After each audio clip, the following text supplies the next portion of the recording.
Hello Libra, and welcome to Soul Guidance with Adriana.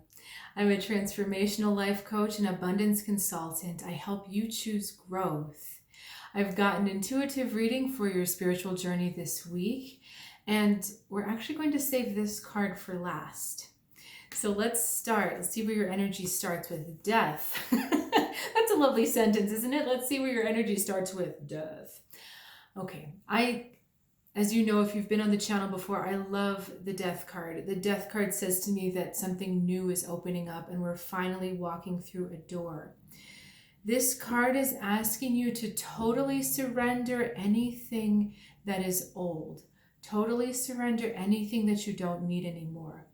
This actually comes as a relief or a release. If there's anything about yourself that's been bugging you, if there's anything in your world that feels like it's stagnated, this card is a permission to just let it go. It's kind of nice. Like you don't have to carry around the things you don't want to carry around anymore.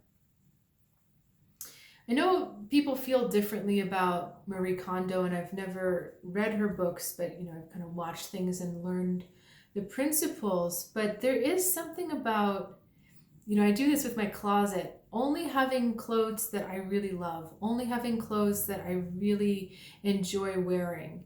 It feels so good to give myself permission to have that. Like before, maybe a year ago, I was holding on to clothes because of obligation, because someone had given it to me, or because it was expensive, or because it was a good piece of clothing and I might use it someday. But when I allowed myself just to be honest and say, you know what? I don't read it. I don't read it. I don't wear it.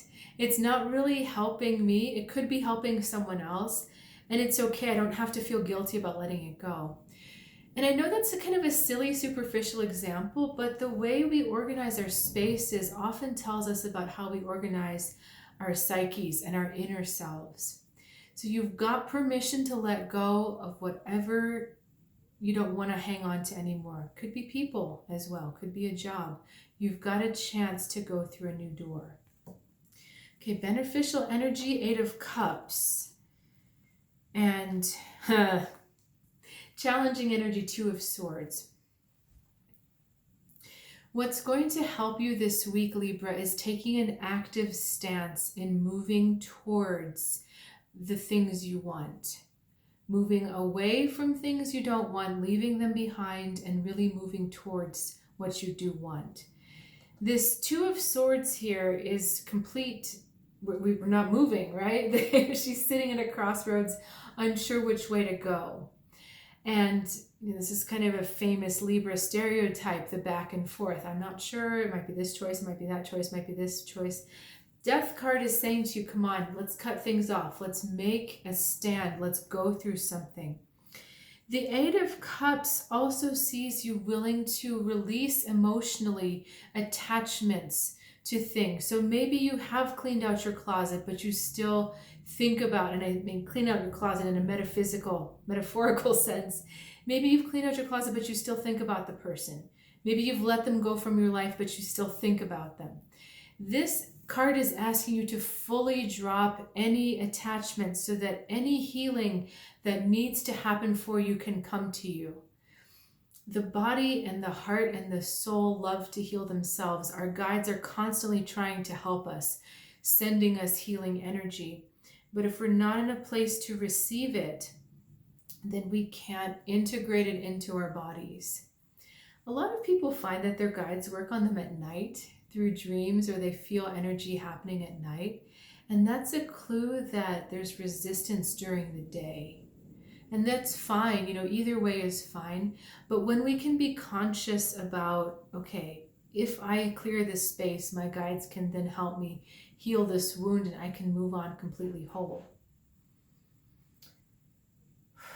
They're drawing my attention to this smoke coming up, or this steam coming up. And, just give me a second to understand why.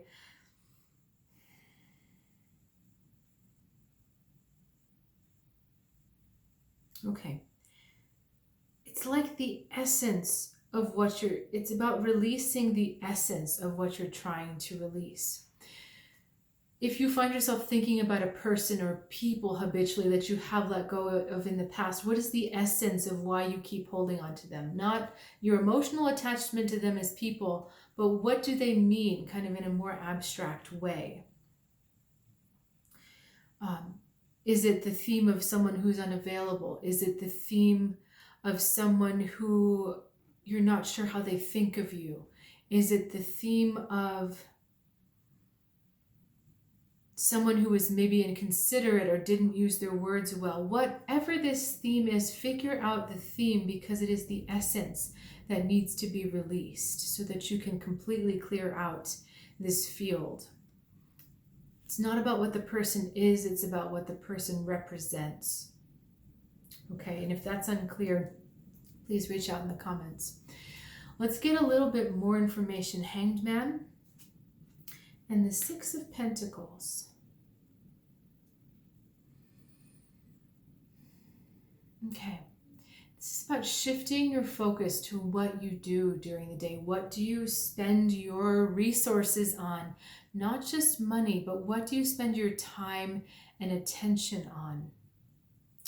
I also feel like this card is asking you to receive help from others, to pull on your support systems, to call on your support system. I shouldn't say pull. Call on your support systems even more. The Death card is not asking you to cut off everything. She's got a sickle, and there's also a sickle on this card here. So that theme of harvesting or cutting. But there's a feeling that if you draw more strongly on your support systems, the people that are there in your life, and you're paying more attention to what's there, you're not paying attention to what's not there. And that was the most profound statement ever, right? If you pay attention to what's there, you're not paying attention to what's not there. But the thing is a lot of our attention goes to things that aren't there. Whenever we're going to the past, whenever we go into memories, whenever we go into thoughts about things that we've let go of, we're focusing on things that aren't there. So focus on the people, on the energy, on the resources that are there for you now. This relationship here, not this where no one's touching them, but this relationship here where there is a give and take. Okay, now I'm a little confused with our card that we started here because it feels like our reading is going in a different place. Okay, my guides are saying this is reassurance, that everything is happening in the right season, in the right time. Okay, so it's okay to trust the energy that's moving right now, but do realize that you need to align yourself correctly.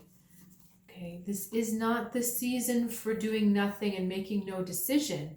This is the season for deciding which way you're going to go forward and then surrendering to that path. It's a little bit more involved than just the straight up meaning of this card.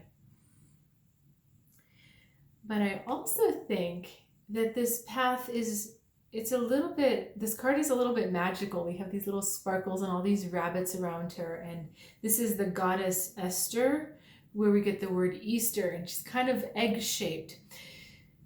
This card is a harbinger of fertility to come, of abundance to come, like in the forwardness of your path as your path unfolds. So all of these cards are encouraging you to take steps on that path towards that eventual goal, through this new doorway into a new place, without looking back, without regretting, but really healing and moving on. Okay, Libra. I'm just laughing at myself here. Thank you so much for joining me and sharing your time and energy. Even though I was funny with the words today, I do really enjoy doing these readings and sharing them with you. Your presence is very, very much appreciated. So if you'd like to leave a comment, that's awesome. And I would love to invite you to check out soulguidancewithadriana.com for the new solstice readings. These aren't available all year round. They're just available, limited time. So if you're looking for something extra special, please check it out. And I'll see you next time.